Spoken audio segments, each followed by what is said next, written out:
Hi everyone, I'm Chris. I'm a junior doctor currently working in the UK. Today I'm going to share with you 5 things that I didn't know before coming here.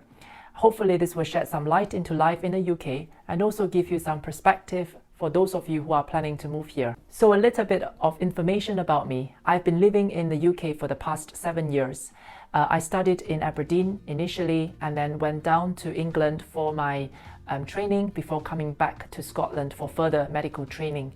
So I would say I've got a fair understanding of how life is in both countries, and hopefully I can share that with you at the same time comparing it with Singapore. So number 1, food. So food in the UK is so different from food back home. In Singapore, where I come from, you get a wide variety of food, such as Asian food from different ethnicities like Chinese, Malay, Indian, as well as international food like Japanese, Korean and Western food. In the UK, however, I think the main type of food you eat is pasta, pizza, cheese and chips. You do get Asian food in the UK, however they are not as common and sometimes they are changed to suit the locals' taste buds. At the same time, the Asian food in Asian restaurants in the UK, they are definitely pricier, like double or triple the price. So also, the food in the UK is mainly sold in restaurants, which can be quite pricey if you eat out a lot. And you do get cheaper food, say in pubs, bars, as well as chip shops where they sell mainly fried food like fish and chips. In Singapore, on the other hand, you can find food, quite cheap food, in hawker centers, which are basically food courts with many stalls selling different kinds of cuisines.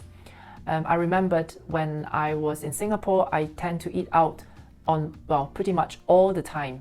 But I quickly learned when I came to the UK that eating out all day long is not an option. So I learned to buy groceries from supermarkets and cook food at home. So number 2, shopping. So the shopping experience in the UK is so different from shopping at home in Singapore. Shops in the UK are much larger, they are more spread out, and they are standalone shops on the streets. Whereas shops back home in Singapore, they are much smaller because of lack of space. When I first came to the UK, I was actually half expecting to see many shopping malls, as I did when I was living in Singapore. But actually, there weren't many, shopping centres in the UK. Even in a big city like Glasgow, there are only 2 to 3 shopping centres in Glasgow, and they are not as big as I thought, they were. So I think they only have maybe 2 to 3 floors maximum. Also, it's quite important to note that shops in the UK close quite early, maybe 6 to 8 o'clock at night, whereas in Singapore, shops can open till 9:30 at night.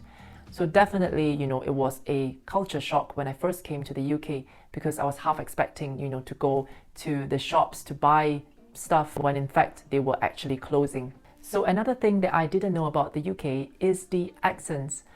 I grew up watching American dramas and BBC News, and so I thought initially that everyone in the UK would be speaking the Queen's English, which is very posh and proper.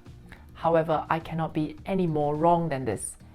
There are different accents across the UK, and as you go higher north of London, the accent actually changes and becomes more different and stronger. The BBC accent is only one out of many accents across the UK, and even in England there are so many different accents out there. So when I first came to Scotland, I had no idea what they were saying because they sounded so different from what I was used to. And I remember just nodding and smiling along the way at the start, but definitely I'm getting better now. And actually I don't mind, and I quite like the Scottish accent. So don't assume that everyone speaks the same in the UK, and be prepared to not understand certain accents when you first come here. So another thing about the UK that I didn't know before coming here is the radiators.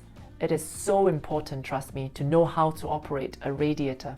When I first came to the UK, I had no idea what a radiator looks like, let alone use one. So when my friends and I came to Aberdeen, which is also one of the coldest cities in the country, we had no idea how to operate the radiator, and we were left freezing in the house. I remembered having to wear different layers of clothes and also wearing a jacket on top of them in the house just to keep myself warm. At the same time, we were students at that time, so we didn't want to waste money by switching the radiators on.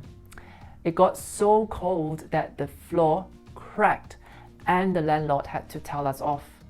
So trust me when I say you need to know how to work a radiator.